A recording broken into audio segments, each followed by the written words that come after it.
একুশে টেলিভিশন নিয়ে আসলে আগামী দিনের পরিকল্পনা কি আপনার? একুশে টেলিভিশনকে কোথায় দেখতে চান? আমরা একুশে টেলিভিশনে দেখেন অনেক প্রোগ্রাম যেগুলো আমরা ইতিমধ্যে নতুনভাবে করেছি, লাইক ফ্যাক্ট চেক, তারপরে আপনার এই যে জেনজিদের নিয়ে যে প্রোগ্রামটা আমরা করছি, জেন জেনারেশনকে নিয়ে, এগুলো কিন্তু করতেছি বিভিন্ন প্রোগ্রাম, বা এই যে বাচ্চাদেরকে নিয়ে মুক্ত খবর বা দেশ জুড়ে এগুলো কিন্তু সোশ্যাল রেসপন্সিবিলিটি থেকে আমরা কাজগুলো করতেছি। এখানে কিন্তু কোনো বিজ্ঞাপন নাই আপনি যদি দেখেন। সো এটা আমরা মনে করি যে আমাদের দায়িত্বর মধ্যে পড়ে, কারণ আমাদের একটা সামাজিক দায়বদ্ধতা আছে এবং এটা প্রতিটা চ্যানেলেরই দায়বদ্ধতা আছে। সেই দায়বদ্ধতা থেকে একুশে টেলিভিশন কিন্তু এই সমস্ত প্রোগ্রামগুলো স্বতঃপ্রণোদিতভাবে সাবসিডাইড করে করছে।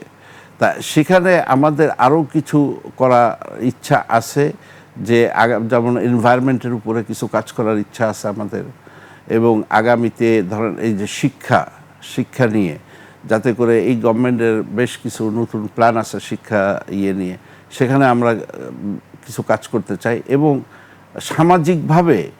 সামাজিকভাবে সচেতনতা বৃদ্ধি, এই ধরনের প্রোগ্রামগুলো আমরা পাইপলাইনে আছে, আমরা চিন্তা করছি এবং আগামীতে ইনশাল্লাহ নিয়ে আসব। সেই সাথে বিনোদনের দিকেও আমরা চিন্তা করতেছি, যে এভাবে ধরুন আপনার নিশ্চয়ই মনে আছে বন্ধন নাটক খুবই ভেরি মাচ পপুলার, সেটার আমরা নতুন করে এই সিরিয়াল টানার চেষ্টা করছি।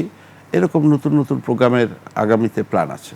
আপনি তো দীর্ঘদিন বাইরে ছিলেন, আপনাকে জেলে যেতে হয়েছে, তারপরে অনেকটা সময় পরে আপনি আবার ফিরে এসেছেন একুশে টেলিভিশনে। সেই অভিজ্ঞতাটা কেমন, বা আসলে ফিরে এসে আপনি কেমন দেখছেন আগের একুশে টেলিভিশন আর আপনি পরের যে টেলিভিশনের মধ্যে নিশ্চয়ই একটি পার্থক্য আপনি দেখছেন? যে অবস্থায় রেখে গিয়েছিলেন সেই জায়গাটিতেও আপনি দেখতে পাননি?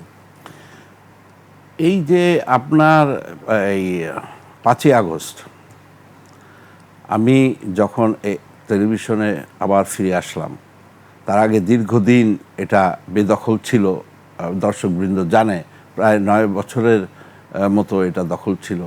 এবং এই 9 বছরে এই টেলিভিশনটাকে যা না তা আপনার এটাকে মানে এত ব্যাডভাবে, মানে খারাপভাবে এটার মানে অবনতি হয়েছে, যেটা দেখে আমি অ্যাকচুয়ালি শিউরে উঠেছি। তারপরে সেখান থেকে এই যে 24 সালে 5ই আগস্ট থেকে হাতে নেওয়ার পর আমরা সংগ্রাম করে যাচ্ছি, যাতে আবার আমাদের দর্শকদের ফিরিয়ে আনতে পারি। কারণ এর মধ্যে দর্শকরা মুখ ফিরিয়ে নিয়েছিল একুশে টেলিভিশন থেকে একটা দালাল টিভি আখ্যায়িত করে। কারণ এই টিভির যে সত্তা, যে এই টিভির যে ফ্রিডম, এবং এই টিভি 21 মানে মাথা নত না করা এবং সত্য সংবাদ প্রচার করা, এই জিনিসগুলো তো ছিল না। সেগুলোকে আবার ফিরিয়ে আনার চেষ্টা করছি আমরা। এখন দর্শকরা অনেকেই ফিরে আসছে, এখন একুশে টেলিভিশন ভালো করছে। এবং আমরা এটা অনেক কষ্ট হয়েছে, এবং সেখানে অবশ্যই ধন্যবাদ দিতে হয় একুশে টেলিভিশনের ব্যবস্থাপনা পরিচালক তাসনুভা মাহবুবকে, তার অক্লান্ত পরিশ্রম এর মধ্যে আছে, এবং সর্বোপরি একুশের কলাকুশলী এবং যারা আছে সবাই মিলে উদ্যোগ নিয়ে এখন আমরা একটা পজিশনে এসেছি, যেটা মানে উন্নততর পজিশন বিগত 2 বছরে। জি, আমরা হয়তো দর্শক নিশ্চয়ই সেই বিষয়টি আরও ভালো বলতে পারবেন। আমরাও সেই কামনা করি যে সবসময় আরও সামনের দিকে কীভাবে এগিয়ে যাওয়া যায়।